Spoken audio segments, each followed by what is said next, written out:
How long does it take for over 3,000 videos to be deleted from a YouTube playlist? Let's find out. So basically, I have a little bit of backstory to this. So I used to always put like every video I thought I wanted to watch into my watch later playlist, which caused it to get a very high number. And basically, today, I decided I want to actually start using my watch later playlist again.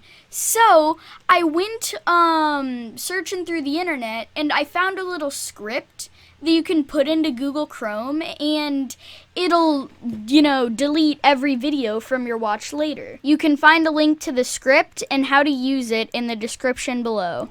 Now the catch is, it takes like a second or two for each one to be cleared. So, what I'm doing today is I'm running that script with my over 3,000 videos, and I'm seeing how long it actually takes. So, what I'm going to do is I'm going to skip clear to the end whenever we finally finish clearing, and I'll reveal you the time. So, see you in a second. It's finally finished.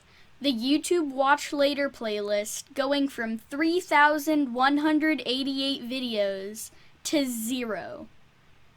I'm about to reveal the time. You ready? The total time was 1 hour, 11 minutes, and 13 seconds. And that's where I'm going to end it. So, thank you guys for watching. I hope this video was cool to you and you learned something from it. And yeah. So, hope you guys enjoyed this video. Oh, that was a different outro. I said enjoyed. Hope you guys enjoyed this video, and bye!